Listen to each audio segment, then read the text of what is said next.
Bon, toza na pause ya 12 heures. Déjà, ndenge ezalaka toujours après mosala, mais vu que toza bato, heure nyonso esengaka fo kosolola. Ntango toza kosolola kosala mwa rappel na biloko mosusu. Wana Feli aza wana, Tata Lutumba ye wana pe na point. Saint Thomas ye wana. Wana champion lia ye wana kote pe omoni afandi. Bongisa loboko asendi, eza bien. Masolo na biso ya journée ya lelo ezali mingi mpona kopesa programme ya semaine oyo tozokota epuis kosilisa finalité ya semaine oyo ya samedi na bamakambo tozali na yango. Mais avant tout ndenge ezalaka comme d'habitude esika tozali ezali esika mosala tozokomona même na baabsence na biso ntango tozokoyaka te na bamisala oyo tozalaki nango kuna na ngambo ya Chikapa tozali komona toye pe tokutaki esika kitoko, environnement très propre. En tout cas Thomas Longonia wana tozongiseli yo merci, message que ne peut pas chef. Na ndenge ozwi relève wana na absence na biso ya kotambwisa pe misala et puis marcher na ndenge ya malamu.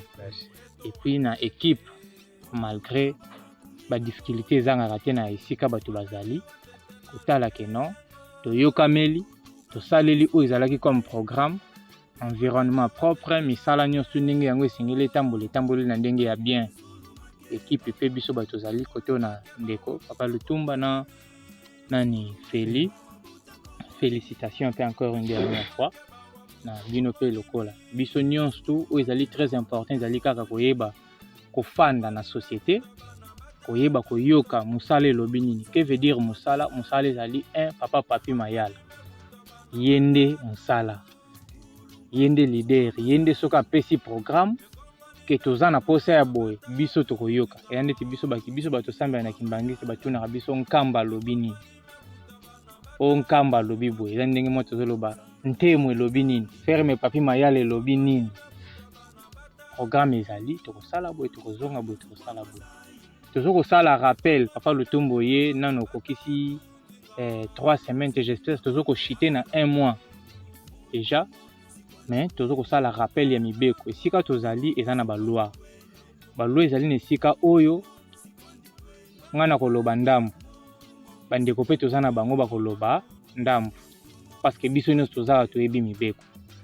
Mais na kati ya mibeko ezali kati na esika oyo esengeli na biso pour que totambola bien, parce que mutu moko te même na ndako na yo oza responsable na kati ya ndako. Tata moko ta vivra na ndako ne sans loi ke nga nakotaki 20 heures mwana yo kobetelanga porte na 0 heure, nga nalobi tolamba loso mwana ya sopi maya lobi te, nga nalobi fufu te.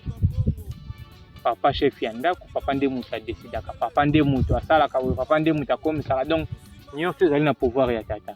Biso tozali awa tata na biso nyonso, quel que soit ba âge na biso, quel que soit ba façon na nini na biso tozali papa na biso ezali papa papi mayala. Dans quel sens? Ye responsable esika oyo, yende mukolo lupangu oyo na ndako oyo biso tozokofutela, oyo biso tozokofanda. Ezali responsabilité na ye ayeba tolali ndenge nini, tolamuki ndenge nini, nana azwi mbongo nana azwi te, nana azwi ekoka nana azwi ekoka te, tosali ndenge nini e awa pona nini tosali te. Etango tosali awa tosali te sans cause sans raison, yende tata yebi ndenge nini na kobanda kobetela ke mwana so na simbeli awa na kobuke malamu na simbela awa kwa vimba ta kovimba ya pamba na place na buka bongo te bandeko.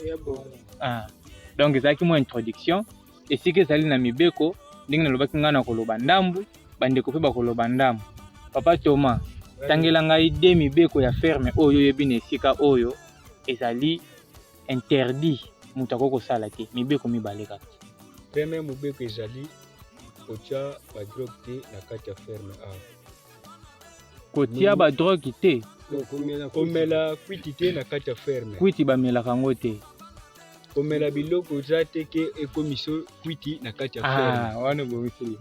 Bon, deuxièmement oyiba eloko te na kati ya ferme eza interdit. Eloko eza ke omoni yango na place osengi mutu te otuni pe mutu position nango te yozwi oke nango ekomi déjà moyibi. Awa eza interdit. na Ok. mibeko mibale nga nazalaki nango oyo sengi ngai mwana apesi merci. Voilà. Tata Feli. Yaba ayokaka neka. Yo koyokaka soni te na musala soni ezalaka te. Ntango tosola. Tangela mobeko moko oyo oyebi. Bon, ajoutement na kosala yango ya mibeko. Mibeko ezali mo ebele, mais tosalaka effort, tozokozwa temps mingi ya kofanda, mais tosalaka effort ya koyekolaka oyo ezali baloi ya esika, parce que ezali très important. Na esika na biso awa bisika tosalaka na ferme MP3X, mobeko ya liboso ezali respect ya ntango ya mosala. Mosala ebandaka na 7h30 esilaka na 16h30. Na bandeli mosala ebandaka na 7h30 esilaka na 16h30. Tozalaka na pause ya 45 minutes na 12h. Vous comprendre, hein? Tozalaka na pause, moi eloko kolia, moi mai ya komela, peut-être moi nini boye tofandi opemisi nzoto pour que tosala continuité ya mosala. Na kati ya mosala na biso awa ndenge tosalaka tozokolona bapondu toza na bibwele ndenge bandeko basouleve bapoint. Okoki komema eloko te to okoki kobuka pondu te sans osenga permission. Sans osenga permission okoki kobuka te, okoki pe komema te. Eloko ekufi, ebwele ekufi na maladi songolo nini bo ekufi, okoki kolia yango te. Tia yango na kote mosusu jusqu'à ce que tokozala wana présent olakisi biso ke non tala eloko bo ekufi avec une explication claire po yo toza place wana. Yo toza place wana kowelela te eloko ekufi na chama ya moto te, kowelela te o chama ya moto. Donc misala o ezali awa na kati ya ferme, il faut souvent kopesa rapport. Donc ezali interdit na mosali nyonso tu koya retard na mosala pe komema eloko o ezali ya kati ya ferme libanda ya ferme. Ezali interdit, strictement interdit vraiment. To fandisa eloko wana to maîtriser yango. Esengeli na mosali nyonso azali awa kobanda na ngai, Papa Lia, Saint Thomas, Papa Lutumba, Feli, kotosa ba programme ya musala. Musala ezali kotambola hiérarchiquement. Mukolo musala azali awa te. Apesi musala epa na ngai to Papa Lia. Biso tozwi musala ngai mingi parce que ngai ni munazali chargé ya kolandela misala awa. Ekompa na nga na yoki na memi message wana awa na kati ya ferme. Chef alobi tozosalela boye. Nanga na bino biso tokoti na musala tosali. Me ngai na yoki na saleli te na yepe na pesi programme wana te. Ngai na kozetuma.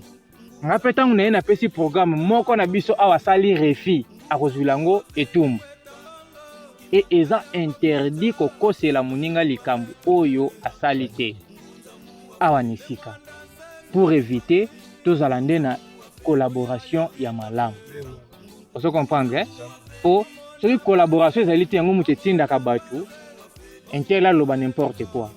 Papa Lutumba. Donc babiloko wana il faut qu'on maîtriser koyoka mutu azoyelo na milimo ya mutu mabeye wana.